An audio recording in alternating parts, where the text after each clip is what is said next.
Bienvenida. Hoy, hoy nos metemos de lleno en unas notas de viaje muy personales. Son como fragmentos de vídeo, ¿sabes? Grabados durante una visita a Tánger, en Marruecos. Exacto. Como un diario hablado lleno de, pues eso, impresiones directas, observaciones muy prácticas del momento. Efectivamente. Y nuestra misión hoy, vamos a decirlo así, es intentar sacar la esencia, ¿no?, de esa experiencia tan particular en Tánger. Hola a todos, soy Margot. Te doy la bienvenida a un nuevo episodio de Spanish para extranjeros en el apartado Viajes desde Galicia.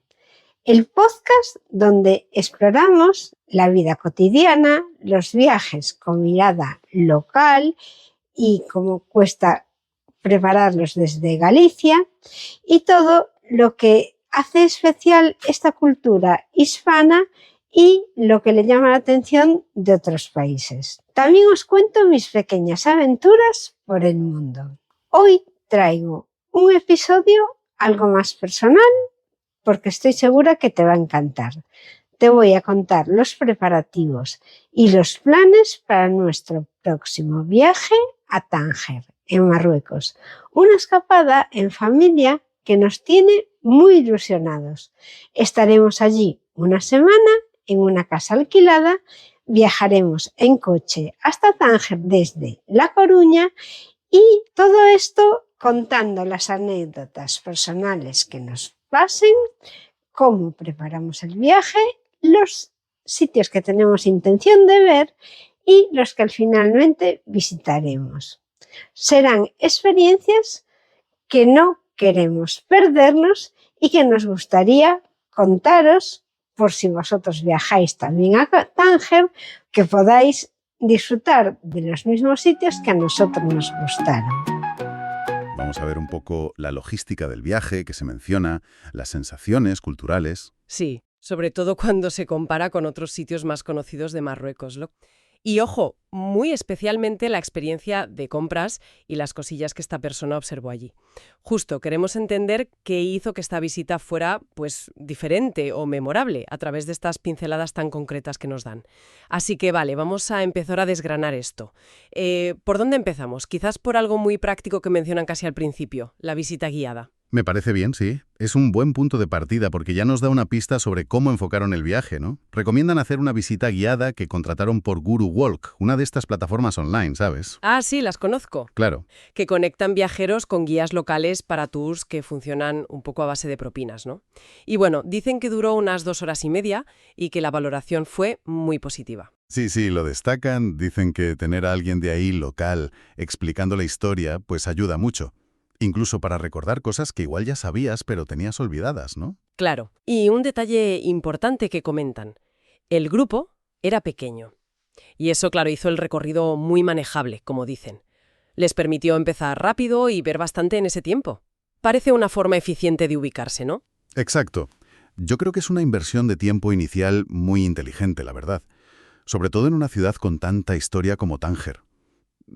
En lugar de ir vagando sin rumbo o perderte detalles clave, pues esas 2 horas y media te dan como un marco, ¿no? Un contexto histórico, cultural, que seguro que enriquece el resto de la visita. Totalmente. Te da las claves para luego ya explorar por tu cuenta, pero con otra mirada. No es solo ver sitios, es empezar a entenderlos un poco. Tiene todo el sentido, sí. Y hablando de moverse y de entender la ciudad, la logística. Parece que fue un factor bastante determinante en esta experiencia. Cuentan que había una distancia considerable entre su apartamento y el centro. 1 hora y 10 minutos andando. Ojo, ¿eh? Buf, muchísimo. Muchísimo. De ahí que optaran por usar el coche, claro. Describen la idea de caminar esa distancia ida y vuelta como algo muy tedioso o directamente imposible. Vamos, que el coche no era un lujo, era una necesidad práctica para poder aprovechar el tiempo en el centro. Y aquí comparten un dato que seguro que le interesa a mucha gente que piense ir. Encontraron un parking muy céntrico y extraordinariamente barato. Hablan de 20 dirham por unas 4 horas, que vienen a ser como 2 euros. 2 euros. Sí. Eso sí que es un buen descubrimiento. Cualquiera que haya sufrido buscando aparcamiento en una ciudad que no conoce sabe lo valioso que es un dato así. Desde luego, desde luego. Ese detalle del parking es oro molido, vamos. Y ejemplifica muy bien cómo la logística te puede condicionar toda la experiencia de viaje.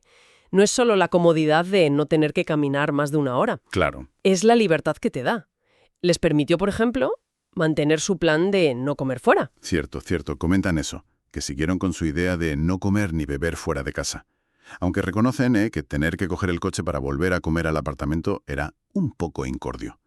Pero bueno, el hecho de tenerlo disponible y con ese parking tan asequible, pues lo hizo viable, ¿no? Ahí vemos un ejemplo claro de cómo se gestionan los pros y los contras en un viaje, ¿verdad? El coche te da flexibilidad, te permite mantener ciertos hábitos o ahorrar costes, a cambio de esa pequeña molestia del desplazamiento extra.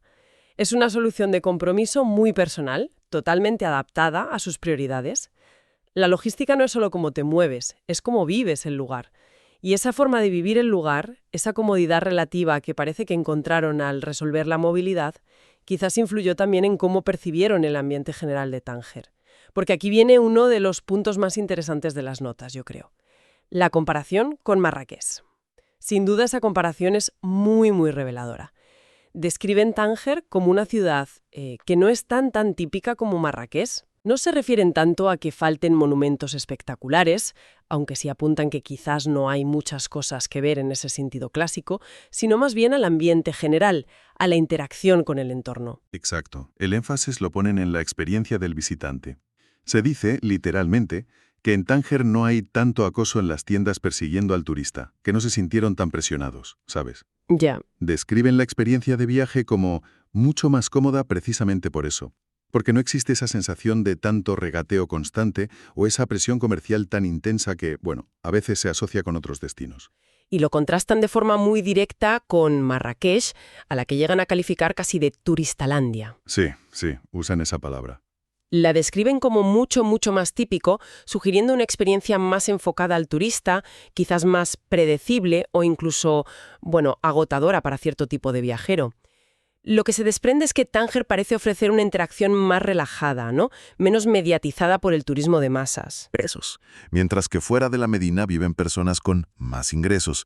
Y luego ya hay zonas de muchísimos ingresos, como capas visibles de la ciudad, ¿no? Esas pinceladas sobre la distribución urbana, aunque sean observaciones rápidas, añaden profundidad a la comparación, yo creo. No es solo que Tánger sea menos turística, sino que quizá su tejido social y económico es más visible o accesible, menos oculto tras una fachada puramente para visitantes. Si conectamos esto, Tánger emerge como una ciudad marroquí con una personalidad distinta, que puede ofrecer una experiencia diferente, quizá más auténtica en el sentido de menos performativa para el turista, ¿no? Comparada con la intensidad de Marrakech. Esa comodidad de la que hablan podría venir de sentirse menos como un objetivo comercial andante. Totalmente.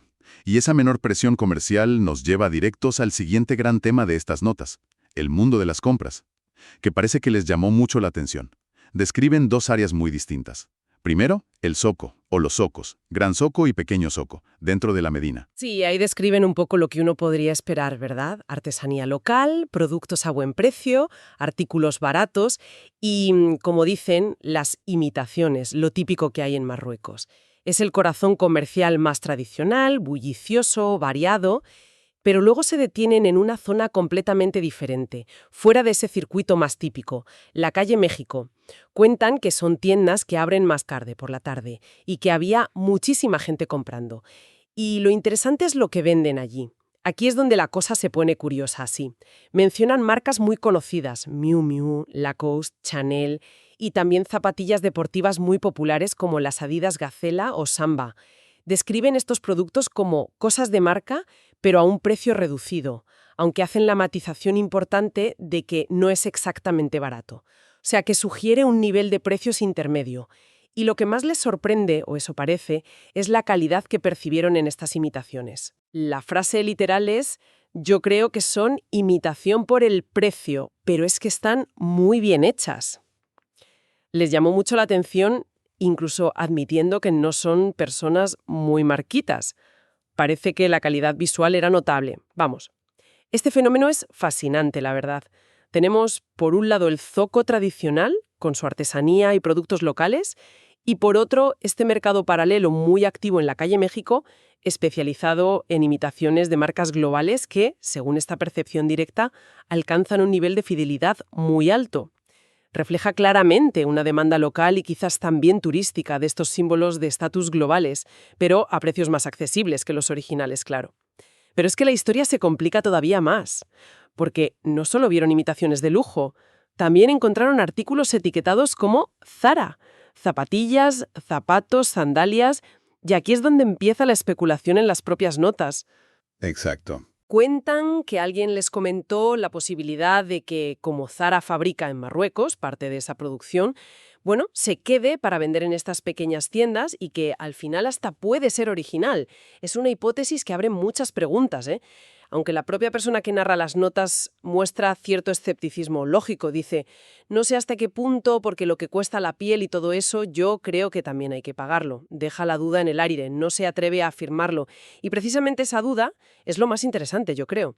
Son excedentes de producción, son artículos con pequeños defectos que salen del canal oficial o simplemente imitaciones muy, muy bien hechas que utilizan la marca Zara por su popularidad y por fabricarse en el país. Esta incertidumbre es un reflejo perfecto de la complejidad de las cadenas de producción globales y cómo interactúan con las economías locales, informales o paralelas. Estamos viendo un mercado que satisface un espectro de deseos, desde la artesanía autóctona hasta réplicas de lujo, pasando por esta intrigante categoría intermedia de posibles fugas de producción masiva. Desde luego, la descripción de esa calle México pinta un microcosmos comercial muy particular y moderno, que coexiste con el zoco de toda la vida. Muestra diferentes capas económicas y de consumo en la misma ciudad. Sin duda. Y quizás esa coexistencia tan activa de lo tradicional, lo global imitado y lo posiblemente filtrado es parte de esa identidad propia de Tánger de la que hablábamos antes, modelada por su historia como ciudad internacional y su posición geográfica. Y ya que mencionas la geografía, hay una última observación pequeña pero significativa en las notas. Hablan de un mirador desde donde, teóricamente, se puede ver España, que está a solo 15 kilómetros de distancia. Sí, pero la anécdota es que el día que fueron estaba nublado y no pudieron disfrutar de esa vista.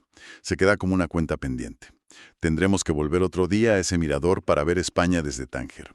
Aunque no lo vieran, el simple hecho de buscar ese mirador y saber que España está ahí tan cerca, dice mucho, ¿no? Exactamente.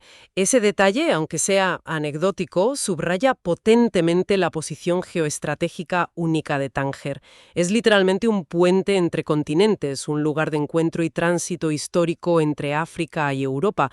Esa proximidad física ha marcado profundamente su carácter cosmopolita, sus flujos comerciales, culturales, y explica en parte esa mezcla tan particular que se refleja en las observaciones sobre las compras o incluso sobre el ambiente menos típicamente marroquí si lo comparamos con ciudades más al interior.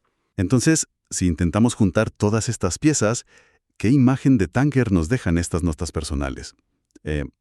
Parece dibujarse una ciudad bastante práctica y manejable para el visitante, sobre todo si se organiza bien la logística. Y destaca mucho esa sensación de comodidad. Sí, yo creo que la palabra cómoda resume bien la sensación que transmiten, especialmente al contrastarla con la intensidad que a veces se experimenta en Marrakech. Cómoda en el sentido de menor agobio turístico, ¿no? Menos presión comercial constante. Y práctica si se superan los retos logísticos, como hicieron ellos con el coche y el hallazgo del parking económico. Y al mismo tiempo, una ciudad de contrastes muy marcados. Ese salto del zoco tradicional, con su artesanía y su bullicio, a la modernidad sorprendente de la calle México con sus imitaciones de alta calidad y esa fascinante incógnita sobre los productos de Zara. Muestra diferentes economías y deseos conviviendo puerta con puerta. En resumen, estas observaciones directas, aunque sean fragmentos de una experiencia personal, nos pintan un Tánger con una identidad muy propia. Una ciudad que parece operar a un ritmo diferente al de los circuitos turísticos más intensivos de Marruecos. Y yo diría que lo más llamativo es esa coexistencia palpable de lo local y artesano con un mercado paralelo muy sofisticado que responde a la globalización de las marcas y los deseos de consumo.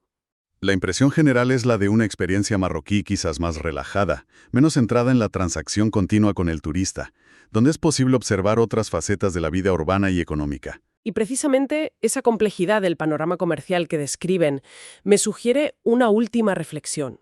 Algo para que la gente le dé vueltas.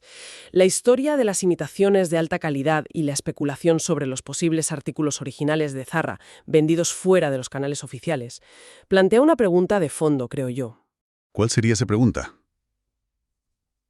A ver. Pues en un lugar como Tánger, donde la producción global externalizada convive tan estrechamente con mercados locales, tradicionales e informales, ¿cómo se definen realmente los límites entre lo auténtico y la copia? Y más allá de la legalidad, ¿qué significa la autenticidad de un producto en ese contexto tan particular? ¿Qué busca quien compra esa imitación tan bien hecha o ese posible Zara filtrado? ¿Y qué representa para quien lo vende? Es una ventana a cómo la globalización se vive y se negocia a pie de calle, ¿sabes? Y nos invita a pensar sobre el valor que le damos a las cosas y por qué. Algo sobre lo que reflexionar la próxima vez que nos encontremos ante una ganga que parece demasiado buena para ser verdad, o simplemente a pensar en cómo funcionan nuestras propias cadenas de consumo. Y hasta aquí el episodio de hoy. Si te ha gustado, suscríbete al podcast y compártelo con algún amigo viajero. No te pierdas el próximo episodio porque voy a contar muchos más sitios que puedes ver en Tánger y las primeras impresiones, algunas curiosidades que seguramente no esperabas. Gracias por acompañarme un día más. Soy Margot y te espero en SpanishParaExtranjeros.com. Si te interesa saber más de Tánger, puedes ir a SpanishParaExtranjeros.com/Tánger.